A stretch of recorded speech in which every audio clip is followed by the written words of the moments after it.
Hello दोस्तों, कैसे हैं आप सब लोग। आशा करती हूँ अच्छे होंगे। हमारी आज की कहानी का नाम है सीख। प्रतिमा जी सुबह मंदिर से आते ही अपनी बहू को आवाज़ लगाई, दीपा बहू। लेकिन यह क्या, घर पर कोई नहीं था। तभी प्रतिमा जी ने गौतम को ऑफिस से आया देख पूछा, दीपा कहाँ पर है। गौतम बोला, उसकी मम्मी की तबीयत ठीक नहीं है, मैंने ही कह दिया था चली जाओ, 2-4 दिन रह लो जाकर, उनका इलाज चल ही रहा है। और हाँ, मैं भी वहीं जा रहा हूँ। कल उसकी दोनों छोटी बहन को कुछ लोग देखने आ रहे हैं। पापा जी का फ़ोन आया था, कह रहे थे मैं भी वहाँ रहूँगा तो उन्हें अच्छा लगेगा। गौतम ने अपने कमरे में जाते हुए कहा, हाँ ठीक है बेटा, तुम जाओ, उन्हें भी हिम्मत रहेगी, दामाद भी तो बेटा ही होता है। गौतम के पापा वर्मा जी ने कहा। गौतम और दीपा की शादी को 5 साल ही हुआ था। मायका उसी शहर में था, इसलिए कई बार अपने मम्मी पापा से मिलने चली जाती थी। दीपा भी कुछ दिन पहले ही अपने मायके गई थी, लेकिन अपनी माँ की तबीयत खराब होने पर आज अपनी सास को बिना बताए चली गई। अच्छा तो मैं निकलता हूँ पापा, कल शाम तक आ जाऊँगा मेहमानों के जाने के बाद। ठीक है बेटा, वर्मा जी ने जवाब दिया। गौतम के जाते ही प्रतिमा जी का बड़बड़ाना शुरू हो गया। तभी कह रही थी कि पास का रिश्ता नहीं करना चाहिए, मायके में किसी को सिर दर्द भी हो जाए तो दौड़ी चली जाएगी। अब आस पास कोई डॉक्टर नहीं है क्या। पर नहीं, मम्मी जी का इलाज तो मानो वहीं करवाएगी, और उन लोगों की तो मौज ही हो गई।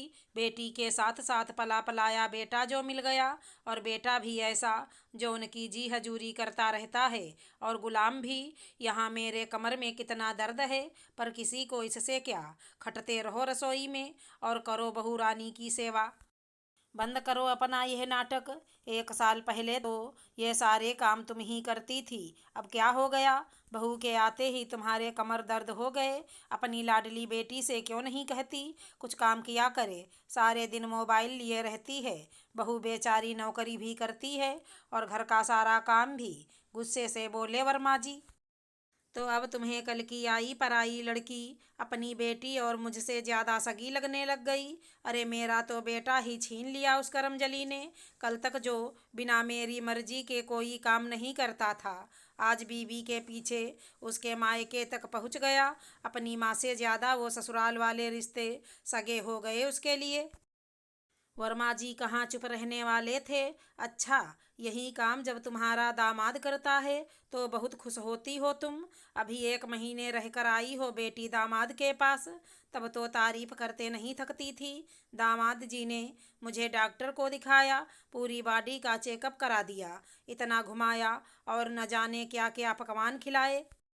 मेरे दामाद जी ने यह किया वो किया, इतना ख्याल रखता था वो मेरा। मेरा दामाद तो हीरा है। तो क्या दामाद जी किसी का पला पलाया बेटा नहीं है। उसकी माँ भी तुम्हारे ऊपर इसी तरह की भड़ास निकालती होंगी। अब अपने ऊपर पड़ी तो चेत गई। बेटे के लिए दुल्हन लाते वक्त हर माँ को ये समझ लेना चाहिए कि अब बेटा किसी और को सौंपना है, और उसके प्रति भी उसके कुछ फर्ज हैं, जिम्मेदारियां हैं। शादी के बाद कुछ नए रिश्ते जुड़ते हैं तो वो भी कई रिश्तों में बट जाता है। ऐसे में माँ सोचे कि बहू सेवा करती रहे और बेटा पहले की तरह ही उसके पल्लू से बंधा रहे, तो ऐसा कैसे हो सकता है। प्रतिमा जी को समझाना चाहा वर्मा जी ने।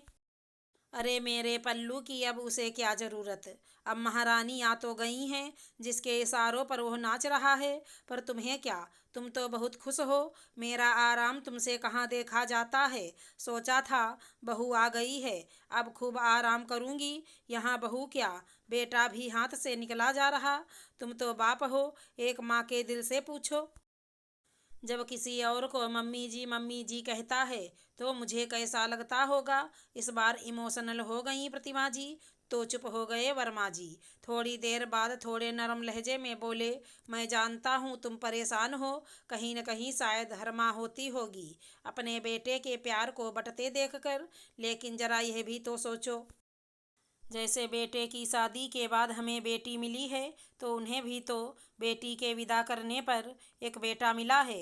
यही समाज की रीत है प्रतिमा जी। ऐसा ही होता आया है। जितनी जल्दी इसे स्वीकार कर लोगी, खुश रहोगी। कोई किसी का बेटा नहीं छीन लेता। हर रिश्ते की अपनी अलग अहमियत होती है। तुम यह देखो, दीपा अगर अपने मम्मी पापा के लिए कुछ लाती है तो तुम्हें दिखाती है कि नहीं, वो अपने घर वालों के लिए करती है। तो तुम्हारा भी तो कितना ध्यान रखती है। मम्मी जी कहकर तुम्हारे पीछे लगी रहती है। तो क्या गौतम का फर्ज नहीं है उसके माता पिता को इज्जत और सम्मान दे? उनके दिल से भी हमारे गौतम के लिए ढेरों दुआएं निकलती होंगी, जैसे तुम दामाद जी को देती हो। फिर दीपा के लिए यह कंजूसी क्यों? शायद आप ठीक कह रहे हैं जी, पर मैं यह जानबूझकर नहीं करती। मैं जानती हूँ दीपा बहू बहुत अच्छी है, पर फिर भी न जाने मुझे क्या हो जाता है। शायद आसपास की बहुओं को देखती हूँ तो लगता है कहीं मेरे बेटे को मुझसे दूर ना कर दे। एक ही तो बेटा है मेरा। प्रतिमा जी के दिल का डर सामने आ ही गया। तुम्हें अपने संस्कारों पर विश्वास नहीं है क्या? वो हमारा बेटा है, कुछ भी गलत नहीं करेगा। जानती हूँ, बिल्कुल आप पर ही गया है। आप भी तो मेरे बिना एक दिन नहीं रह पाते थे। माँ जी कितना सुनाती थी, कहते हुए लजा सी गई प्रतिमा जी। कल मेरी माँ कहती थी, आज तुम कहती हो। इसका मतलब ये हमारा खानदानी परंपरा है, कहकर जोर से हंस पड़े वर्मा जी। अब क्या बातों से ही पेट भर दोगी? भूख सी लग रही है, कुछ खाना बना लाओ। वर्मा जी बोले, आप और आपकी भूख बस मुझे किचन में भेजने के मौके ढूंढती रहती हैं। उठते हुए बोली प्रतिमा जी, और चाय बनाने किचन में चली गईं। 2-3 दिन बाद दीपा और गौतम आते दिखाई दिए। अरे तुम दोनों इतनी जल्दी क्यों आ गए? थोड़े दिन और रुक जाते। हाँ मम्मी जी, रुकने वाले तो थे, लेकिन अब मम्मी की तबीयत में सुधार भी था और आप इधर परेशान होंगी, इसलिए मैंने सोचा इतने दिन तक यहाँ क्या करूँगी। मैं भी गौतम के साथ अपने घर चली जाती हूँ, दीपा ने प्रतिमा जी के पैर छूते हुए कहा। तभी प्रतिमा जी बोली, तुम दोनों आराम करो, मैं तुम्हारे लिए चाय बना कर लाती हूँ। हटो मम्मी जी, चाय मैं बनाती हूँ। क्यों, तुम क्यों बनाओगी? मैं क्या अभी इतनी बूढ़ी हो गई हूँ? फटाफट हाथ मुँह धोकर कपड़े बदल लो, चाय मैं बना रही हूँ। आज बड़े प्यार से कहा प्रतिमा जी ने। फिर थोड़ी देर बाद चाय बनाकर लाईं। दोनों आपस में बात किए जा रही थीं। बेटे से बातें करते हुए भी वर्मा जी के कान उधर ही लगे हुए थे।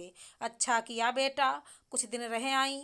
तुम्हारी मम्मी का मन खुश हो गया होगा। वो तो है मम्मी जी, पर यहाँ आप भी तो बिल्कुल अकेली पड़ जाती हैं। ऊपर से आपकी कमर में दर्द भी रहता है। दोनों की बातों में कहीं से भी कोई बनावट नहीं लग रही थी। शायद उनके समझाने का ही असर था। यह वाली प्रतिमा जी पहले वाली प्रतिमा जी से काफ़ी अलग नजर आ रही थीं। एक संतुष्टि का भाव आ गया वर्मा जी के चेहरे पर। आखिर अपने घर में यही माहौल तो चाहते हैं वो। आज वर्मा जी ने सही वक्त पर अपनी पत्नी को सीख देते हुए अपने घर को बर्बाद होने से बचा लिया था। अगर हमारी कहानी पसंद आई हो तो चैनल को लाइक शेयर सब्सक्राइब करें। राधे राधे दोस्तों।